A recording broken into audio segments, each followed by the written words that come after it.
Cette conférence va maintenant être enregistrée. Mercredi 22 mai 2019, point bourse du jour.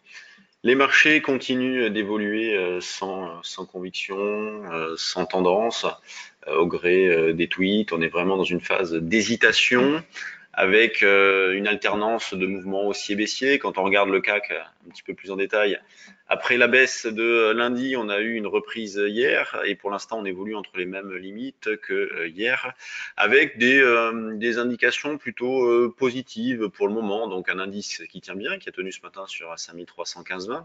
D'ailleurs nous on a acheté à 21,5 sur le trade du jour, c'était le premier niveau, le niveau le plus agressif, 21 dans l'idée de viser 33 et 43 me semble-t-il. Donc on a déjà pu faire un petit quelque chose. Une spéculation sur les actions qui est plutôt intéressante, un comportement des valeurs du CAC que l'on verra tout à l'heure qui est plutôt pas mal aussi.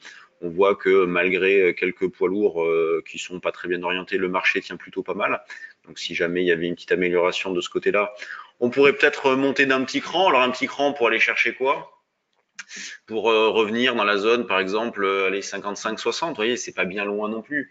Évidemment, dans cette phase actuelle, on ne vise pas des écarts très importants, on accumule euh, justement du fait du manque de tendance. Lorsqu'il y en avait une belle tendance et lorsqu'on était haussier, notamment il y a quelques temps déjà, eh bien, on n'hésitait pas à laisser porter, à insister sur les prises de position. Là, il faut surtout être technique, il faut accompagner les mouvements, identifier des niveaux de rupture. Donc pour aujourd'hui, par exemple, sur les achats que l'on fait sur des replis, donc sur 5315,20 pour un niveau agressif, sinon autour de 95 figures, donc 5295, 5300, jusqu'à 5275,80. Si on y va, vous voyez, moi je fais pas l'impasse sur un rebond non plus, eh bien on peut très bien fixer une affirmation sous les plus bas de lundi. Pour tout vous dire, nous on avait un stop proche à 5267,5, bah, il n'a pas été déclenché et derrière on a eu la possibilité de réaliser un bel écart ou en tout cas de sortir des positions dans de bonnes conditions. Sur des ventes, eh bien on va essayer de les faire dans la zone des 5300, 55-60 jusqu'à 5380 avec éventuellement une affirmation juste au-dessus. Donc il faut aborder les marchés dans cet état d'esprit-là en ne privilégiant pas de tendance marquée, mais en essayant de capter des morceaux de mouvement. Et dans cet esprit-là, eh bien, on peut s'appuyer sur les turbos en achetant, par exemple, vous voyez, si on achète sur repli, on peut très bien faire du call 5003, échéance juin. Il y a un delta qui est correct, donc 0,79. La prime n'est pas non plus énorme. On voit que 70 demandé, 73 offert. Donc une bonne réactivité, ce qui permet, par exemple, si jamais le marché revient autour des 5295, 5300 et on va chercher 5345, bah, de profiter de ce mouvement-là avec donc une barrière à 5003, ce qui laisse un petit peu de marge. Sur le DAX, eh bien, on a toujours un biais haussier. On a fait un petit double appui ce matin. Double appui ici sur les 12 120. C'est vrai que sur le DAX, matin, sur le trade du jour, on avait proposé un achat sur 12 060. On aurait pu proposer un niveau un petit peu plus agressif sur 12 115,20. Dans le trade du jour dynamique, par exemple, on propose des niveaux avec différents niveaux d'opportunité codé sous forme d'étoile et c'est vrai qu'on a pu mettre une étoile dans cette zone-là. Je vais peut-être le faire d'ailleurs une fois que mon commentaire sera terminé. L'eurodoll, lui, bon, bah, c'est mortel. C'est vraiment, je pense que c'est historique si peu de volatilité. Alors volatilité implicite autour de 5, même en dessous.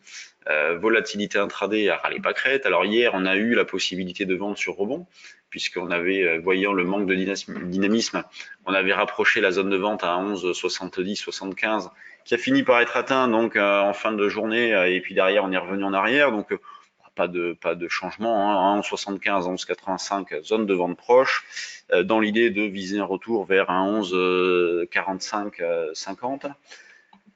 Sur les actions, par exemple du CAC, commençons par celle-ci, grande régularité, plus forte hausse Atos plus 1,4, plus forte baisse Crédit Agricole moins 1,07. Donc on voit qu'il n'y a rien de bien méchant, beaucoup de valeurs entre plus 0,5, moins 0,5. Le CAC, lui d'ailleurs, il fait 0. Le volume, on peut dire qu'il est 0 aussi, 173 millions à 9h30, c'est vraiment misérable. donc il n'y a vraiment pas d'initiative. Vous voyez, ça confirme notre ressenti depuis pas mal de temps, pas d'initiative, pas de conviction. Les gestions manquent de visibilité, donc ne font pas grand-chose. La spéculation essaie de s'en sortir tant bien que mal dans cette phase-là. Euh, donc, ça n'incite pas vraiment à une augmentation des volumes et à des mouvements importants. Sur les valeurs secondaires, donc sur lesquelles il y a du volume ce matin, vous voyez, on a 9h33, on a 37 valeurs. C'est correct, hein, c'est pas la folie non plus, bien évidemment, mais c'est correct. C'est un petit peu plus important que ce qu'on a eu ces derniers jours, avec des valeurs comme Abivax qui montent, Coface, SES, EOS, Téléperformance, Soitec, donc Soitec, une sorte de double appui décalé. Difficile de trouver des valeurs en ce moment. Alors là, je m'adresse à tout le monde, mais également à nos abonnés sur le trade du jour action. C'est vrai que dans cette phase-là, alors dans la phase précédente haussière, on avait proposé pas mal de choses. Là, depuis quelque temps, on ne propose pas grand-chose. Mais pourquoi? Pour la simple et bonne raison que, étant donné que le marché manque de conviction, eh bien nous aussi, l'idée, c'est pas de proposer des choses pour proposer des choses. On conserve un comportement opportuniste.